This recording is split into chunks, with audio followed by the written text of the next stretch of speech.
11 জেলাতেই বন্যা পরিস্থিতির আরও উন্নতি হচ্ছে। পানি নামছে আর ক্ষয়ক্ষতি বেরিয়ে আসছে। প্রাণে বাঁচার পর এখন ঘরবাড়ি মেরামত আর ভবিষ্যৎ নিয়ে দুশ্চিন্তায় হাজার হাজার পরিবার।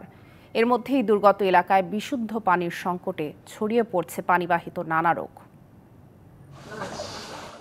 আকস্মিক বন্যায় দক্ষিণ পূর্বাঞ্চলের 11 জেলা বিপর্যস্ত। কয়েকদিন ধরেই নামছে পানি। সড়ক, ঘরবাড়ি ও বিভিন্ন স্থাপনায় ব্যাপক ক্ষয়ক্ষতি বেরিয়ে আসছে। লক্ষ্মীপুরের গ্রামীণ সড়কের অবস্থা সবচেয়ে নাজুক। এখনো কয়েক ফুট পানির নিচে বহু রাস্তাঘাট। যোগাযোগ অবস্থা কঠিন হয়ে পড়ায় এসব এলাকায় পর্যাপ্ত ত্রাণ পৌঁছানো কঠিন হয়ে পড়েছে। জেলার প্রায় 8 লাখ লোক পানিবন্দী। স্থানীয়রা জানান, বেশিরভাগ খাল ভরাট করে স্থাপনা তৈরি করায় পানি নামার পথ সংকীর্ণ। এ কারণে পানি কমছে খুবই ধীর গতিতে। আমার অবস্থা মানে পানি দেড় ফুট মতো কমছে, পানি গতি আছে, পানি যাইতেছে। এই কয়দিনে পানি হাঁটু সমান ছিল, এখন হাঁটুর থেকে একটু নিচে গেছে, কিন্তু এখনো তো কমেনি। এই জায়গাতে এখনো পানি কমতেছে না, কারণ নিচে অনেক ময়লা আবর্জনা ফেলে জমা হয়ে গেছে। কয়েকদিন ধরে বৃষ্টি না হওয়ায় নোয়াখালীর বেশিরভাগ উপজেলার বন্যা পরিস্থিতির উন্নতি হয়েছে। তবে এখনও সেনবাগ, বেগমগঞ্জ, চাটখিল, সোনাইমুড়ি, কবিরহাট সদর উপজেলার নিচু এলাকায় হাঁটু পানি রয়েছে।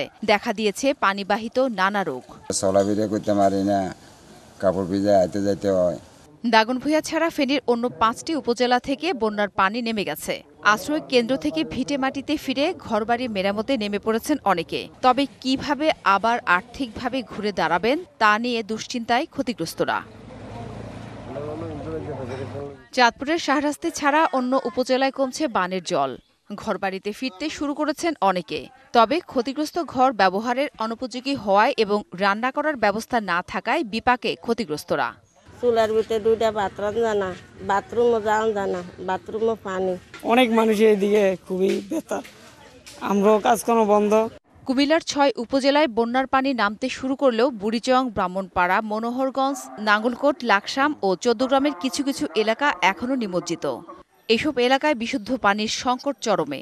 জেলার মৎস্য ও কৃষি খাতে প্রায় 1450 কোটি টাকার ক্ষয়ক্ষতি হয়েছে। জান্নাত সাথী, ডিবিসি নিউজ ডেস্ক।